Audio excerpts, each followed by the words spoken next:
Assalamualaikum warahmatullahi wabarakatuh. Teman-teman, jumpa lagi dengan Enjoy Channel, channel yang membahas berita teraktual, terhangat, dan sedang menjadi perbincangan publik. Sahabat Enjoy Channel, kali ini yang akan kita bahas masih mengenai pernikahan putri Pak Anies Baswedan yang kemarin diselenggarakan pada hari Jumat.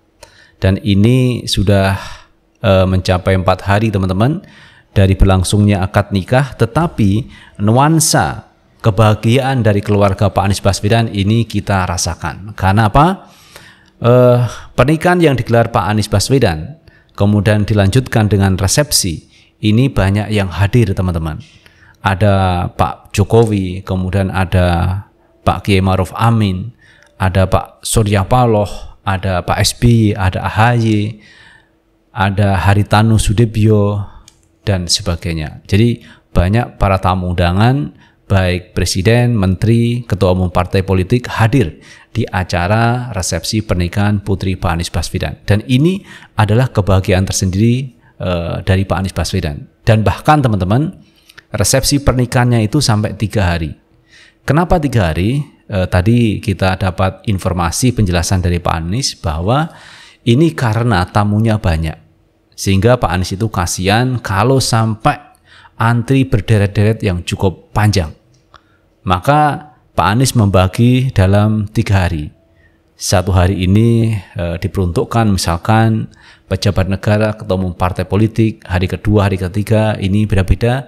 Kemarin kita juga lihat ada beberapa artis yang juga ikut hadir di acara resepsi pernikahan putri Pak Anies Baswedan. Jadi dibagi itu agar tidak terjadi antri yang cukup panjang. Kasihan. Apalagi ini masih kita menjaga protokol kesehatan, jangan sampai ada berkerumun yang cukup banyak. Dan ini kan berisiko. Jadi apa yang dilakukan oleh Pak Anies Baswedan ini benar teman-teman. Yaitu membuat resepsi acara sampai 3 hari dengan dibagi-bagi waktunya. Karena tamu Pak Anies Baswedan ternyata luar biasa banyaknya. Nah teman-teman, terkait pernikahan putri Pak Anies Baswedan ini ada hal yang menarik publik terkait akad nikah. Akad nikah kemarin pada hari Jumat, Pak Anies menggunakan bahasa Arab. Ini kemudian yang disoroti, dinyinyiri oleh Ruhut Sitompul. Padahal sebenarnya sebagai umat Islam kita biasa melakukan akad nikah saudara-saudara kita yang memakai bahasa Arab. Tidak hanya bahasa Arab, bahasa Jawa bagi orang Jawa, kemudian ada yang bahasa Indonesia, itu juga biasa kita lakukan. Tetapi ketika Pak Anies menggunakan bahasa Arab, ini dinyinyiri oleh Ruhut Sitompul. Ada yang tidak senang teman-teman ketika Pak Anies ini melakukan ijab qabul dengan bahasa Arab. Karena kalau kita melihat teman-teman, Pak Anies bisa bahasa Arab, Pak Anies bisa bahasa Inggris, Pak Anies bisa bahasa Jawa, bahasa Indonesia. Semakin banyak kemampuan bahasa yang dimiliki oleh Pak Anies, maka semakin bagus pula teman-teman intelektualitas seseorang.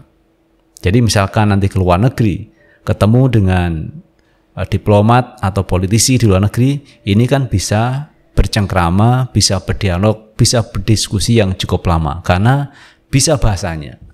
Kalau tidak bisa bahasanya tentu akan kerepotan. Misalkan diajak bercanda, kemudian dialog, diskusi, dan sebagainya. Nah, seharusnya ini disyukuri oleh anak bangsa karena ada sosok pemimpin kepala daerah yang punya kemampuan lebih, termasuk juga Pak Anies Baswedan.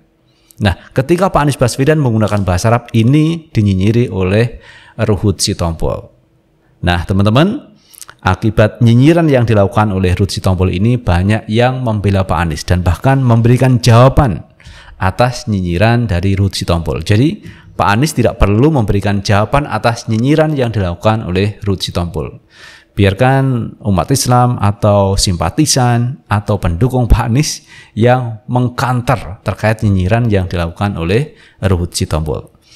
Nah teman-teman, kali ini ada Ustadz Hilmi Firdausi yang menanggapi terkait nyinyiran yang dilakukan oleh Ruhut Sitompul.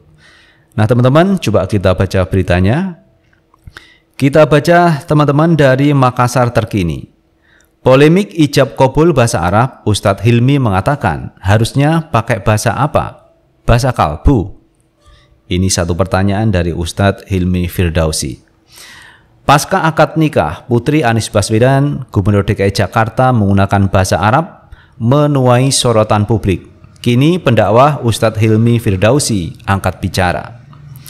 Hal tersebut disampaikan Ustadz Hilmi Firdausi melalui sebuah cuitan di akun media sosial Twitternya. Dalam cuitannya, Ustadz Hilmi tampak memberikan penjelasan soal ijab qabul bahasa Arab. Ijab qabul bahasa Arab kok dipermasalahkan? Kan nikahnya pakai syariat Islam. Tulis @hilmi28 Minggu 31 Juli 2022. Selain dari itu, melalui cuitannya pula, Ustadz Hilmi bahkan mempertanyakan bahasa ijab qabul. Memang seharusnya pakai bahasa apa? Bahasa kalbu? Nanti malah nyanyi dong pungkasnya. Seperti diketahui sebelumnya, beberapa hari terakhir, Ruth Sitompul menyindir Anies Baswedan soal putrinya yang melakukan akad nikah menggunakan bahasa Arab. Baru aku tahu orang suka ngaku-ngaku asli Jogja itu bahasanya bahasa Arab. Hahaha, oh kau ketahuan. Sip deh, matur nuwun, sukron ye, tulis Ruhut di akun Twitternya. Lantas hal itu pula beberapa netizen pun turut buka suara dalam kolom komentar Ustadz Hilmi. Nah, ini teman-teman kita coba baca komentar dari para netizen. Orang kafir memang tidak akan pernah senang dengan umat Islam sampai kita masuk menjadi golongan mereka. Nauzubillah, tulis @ar bintang. Kemudian ada komentar berikutnya. Saya kira persoalan bahasa tidak masalah. Malah banyak yang pakai bahasa daerah. Lebih afdol mana coba? Hahaha, pungkas @ka bintang. Saya mah gak heran bang, bagi mereka apapun yang dilakukan Pak Anies Baswedan, mana ada yang benar. Susah menjelaskan kepada lalat bahwa bunga itu lebih bagus dan lebih baik dibanding kotoran, kata @kag bintang. Nah itu teman-teman beberapa penjelasan dan juga beberapa komentar dari netizen terkait nyinyiran yang dilakukan oleh Ruhut Sitompul. Bahkan yang terakhir kita baca teman-teman, mana ada benarnya Pak Anies Baswedan. Jadi apa-apa yang dilakukan Pak Anies ini selalu salah di mata mereka. Jadi ada yang mengatakan juga teman-teman, Pak Anies pipis sekalipun itu salah. Pokoknya Pak Anies salah. Banjir Jakarta, Pak Anies salah. Padahal di luar Jakarta banjir juga ada, tetapi yang disalahkan tetap Pak Anies Baswedan salah karena banjir. Ada Jakarta yang mengalami kemacetan. Ini juga yang disalahkan Pak Anies Baswedan. Padahal sebelum Pak Anies juga ada gubernur di mana jalan-jalan itu juga macet. Itu pun juga tidak dipersoalkan. Pokoknya Pak Anies salah. Nah kali ini juga begitu teman-teman. Ketika Pak Anies menggunakan akad nikah pakai bahasa Arab, ini disalahkan. Padahal ini dalam ibadah umat Islam. Sementara Ruhut Sitompul bukan beragama Islam. Mestinya dalam hal ini mestinya bertoleransi, saling hormat menghormati, saling menghargai. Padahal umat Islam Indonesia adalah mayoritas teman-teman. Mestinya Ruhut itu menghormati, bertoleransi apa-apa yang dilakukan oleh umat Islam, karena akad nikah adalah bagian dari ibadah umat Islam. Nah, kalau ibadah dalam umat Islam itu memakai bahasa Arab, tentu mestinya akan lebih baik teman-teman.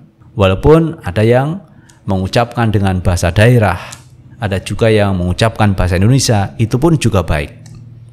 Jadi dalam hal ini mestinya tidak dipersoalkan apakah menggunakan bahasa Arab, bahasa Indonesia, bahasa Jawa, bahasa Inggris. Yang penting antara calon kemanten ini sah di mata hukum. Kenapa? Menggunakan bahasa Arab dalam akad nikah itu sah secara hukum. Menggunakan bahasa Indonesia dilakukan itu juga sah. Dan kemudian bahasa daerah ketika itu dilakukan dalam ucapan akad nikah itu juga sah di mata hukum. Jadi tidak ada yang perlu dipersoalkan. Tetapi ini sayang teman-teman, Ruhut Sitompul mengkritisi, menyinyiri terkait apa yang dilakukan oleh Pak Anies Baswedan. Jadi hal-hal yang begini ini teman-teman yang membuat kita itu terpecah belah dengan apa-apa yang mestinya tidak menjadi soal. Nah kalau misalkan Ruhut Sitompul itu mengkritisi Pak Anies Baswedan, kritiklah kebijakan-kebijakan Pak Anies Baswedan. ketika Pak Anies menjabat sebagai Gubernur DKI Jakarta. Itu kritisi. Misalkan Formula E, JIS, dan sebagainya, program-program dari Pak Anies Baswedan yang itu tidak cocok dengan mereka, silahkan dikritisi. Tetapi dengan catatan, kritikan mereka harus sesuai dengan fakta. Jangan membuat narasi-narasi yang negatif yang semestinya itu tidak dilakukan oleh Pak Anies Baswedan. Itu teman-teman terkait ijab kabul yang dilakukan oleh Pak Anies Baswedan menikahkan putrinya. Dan ini menuai kontroversi karena pernyataan Ruhut Sitompul ini teman-teman. Dan apa yang disampaikan Ruhut sebenarnya ini tidak cocok, tidak pas, karena Ruhut berkeyakinan agama lain, sementara Pak Anies ini agamanya Islam. Jadi bagi umat Islam ketika melakukan ijab kabul menggunakan bahasa Arab tentu tidak masalah.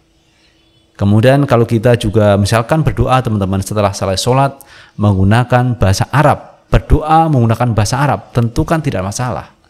Tetapi menggunakan bahasa Indonesia, kemudian bahasa daerah dalam berdoa itu juga tidak mengapa, tidak masalah.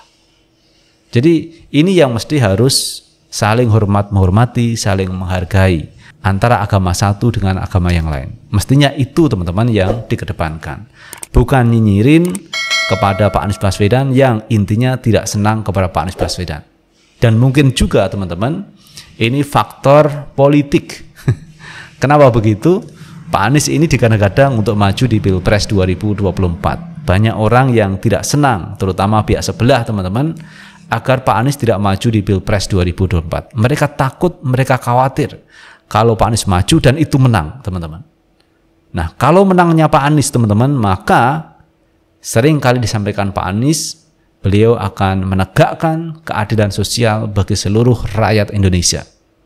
Ini sesuatu yang mengkhawatirkan bagi mereka teman-teman. Mereka ketakutan benar kalau misalkan nanti Pak Anies jadi dan menegakkan keadilan sosial bagi seluruh rakyat Indonesia. Adil artinya teman-teman, siapa yang melakukan kesalahan, pelanggaran ditindak. Jika nanti Pak Anies Baswedan, saya yakin itu akan ditegakkan. Jadi hukum itu adalah tidak pandang bulu, hukum itu equality before the law, artinya semua orang di mata hukum itu sama. Itu mesti dijalankan teman-teman ketika Pak Anies nanti benar-benar maju dan jadi menjadi presiden. Saya yakin mereka akan khawatir kalau Pak Anies maju. Maka mulai dari sekarang narasi-narasi negatif itu selalu dikeluarkan oleh mereka untuk mendegradasi nama Pak Anies Baswedan. Jadi saya punya pikiran seperti itu karena mereka khawatir teman-teman Pak Anies benar-benar maju di 2024. Jadi akad nikah pun ini dipersoalkan dalam rangka apa? Ya tentu saja untuk mendegradasi nama Pak Anies Baswedan. Tetapi itu pun saya pikir tidak mempan kalau hal seperti itu ditujukan kepada Pak Anies. Justru yang terjadi adalah simpati publik kepada Pak Anies Baswedan, membela Pak Anies terhadap serangan nyinyiran yang dilakukan oleh Ruhut Sitompul. Itu teman-teman yang bisa kita bahas kali ini. Dan bagaimana menurut pendapat teman-teman sekalian? Tulis di kolom komentar karena komentar teman-teman akan sangat bermanfaat untuk yang lain. Sukses selalu. Assalamualaikum warahmatullahi wabarakatuh.